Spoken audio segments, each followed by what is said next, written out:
Mothers give birth. We celebrate the newborn. But are you aware that it is from pain that newborn baby had come forth? Hello everyone. Welcome to Mockshell, a place of refuge, a safe haven. My name is Adeyemi Esther. And like we started last week, we spoke about pain. A weird topic, right? And today as well, we'll continue from where we stopped and we'll wrap it up today by God's grace. So I remember that we made mention of CIP, congenital sensitivity to pain.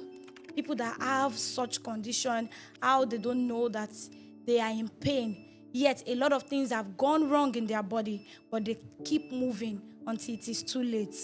So today, we'll also be looking at pain with a biological lens, and this time around, we'll be looking at it in another aspect. Do you know that your body has a map?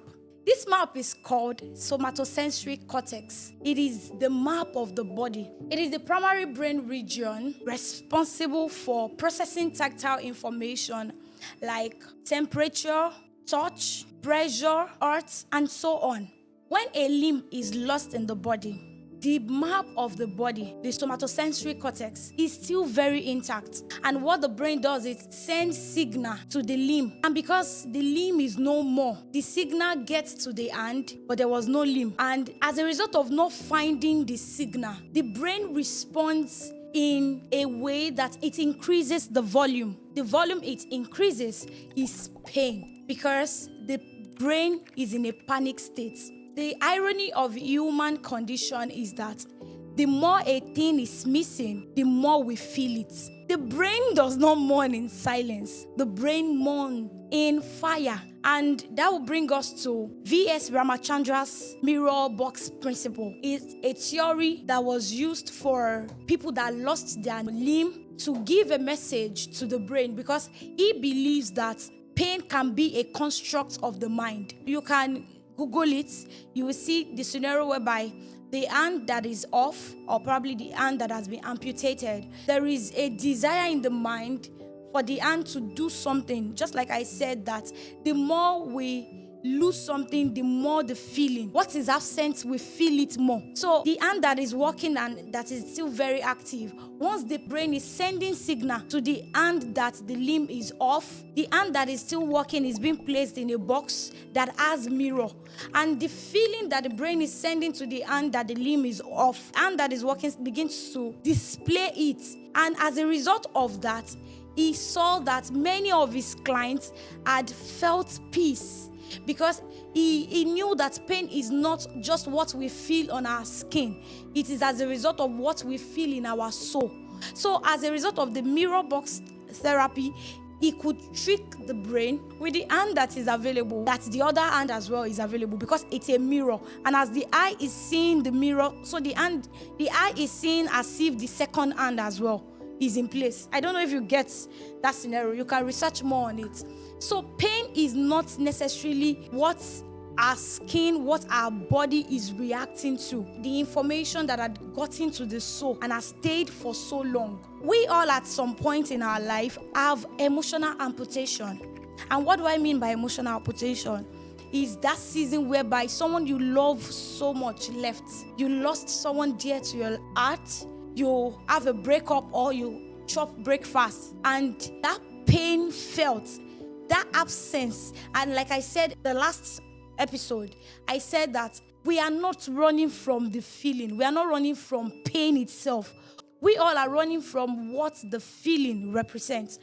So I have a question for you. Why do you feel you're still carrying the weight of that comment that was said about you many years back?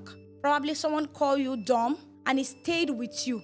Just like I gave an illustration in one of our past series, that there was a teacher that told me that you belong to a witchcraft cult, and that stayed with me for so long. What was it that made that comment stay with you this long?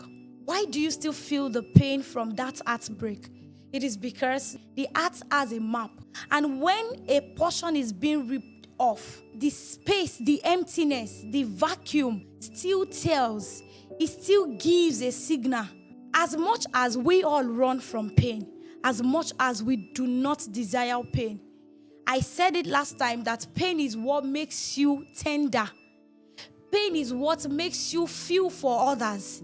Pain is what makes you not to be judgmental, because you walked through that same path and you saw that if you were not helped, if God had not come through, you wouldn't have scaled through. And because of that consciousness, you could look with that same lens to have empathy on others that are going through that similar season. Pain is a blessing. And as much as we all run from it, it is part of the fabric. You can't put on a dress without the stitches holding it together. You can't put on a dress without it going through a machine. Mothers give birth. We celebrate the newborn. But are you aware that it is from pain that newborn baby had come forth? Are you aware that even the greatest gift on earth that humanity we keep celebrating is as a result of someone allowing himself go through pain? Jesus died on that cross not because it was easy, not because it was convenient. It was a gruesome death. But till date, it's been over 2,000 years. We all are benefiting from that pain. I want us to change the gaze at which we look at pain. Pain is not always an issue. It is through pain that God has built resilience in you. It is through pain that you have become more tenacious. It is through pain you have built that dogged spirit. In conclusion, pain, as unpleasant as it is a major ingredient in our formation. Pain has helped us grow in purpose. Physical pain acts as a warning signal. When you feel pain in your leg, you pay attention to it before it deteriorates, before it gets bad. Pain has been a blessing physically, spiritually, mentally, and even emotionally. Do you know that pain deepens our human relationship? When we cry together, we laugh together as well. Pain is a blessing. Take your gaze off focusing on pain as an enemy, as an intruder, as something that is coming to tear you off. It is woven with life. We must learn how to navigate life with pain and not be crushed by its effects. Dear listeners, when pain is handled properly, it is not just a burden. It is a powerful instrument for growth and purpose. Many great persons we celebrate today, many great achievers we look up to, are men that have painful seasons in their journey, but they never allow those seasons dictate who they become. Rather, they use those painful seasons to help others. Why do you notice that many persons that have been traumatized, many persons that have undergone abuse, are the ones coming out into the world to help every other person they see that is going through similar cases? Because pain builds something called empathy in you. Pain is a blessing when handled properly. Thank you so much for listening today. God bless you. I look forward to hearing from you. Please do well to subscribe if you're yet to subscribe. Like, comment, and share with your loved ones. God bless you. Have a wonderful week. Bye.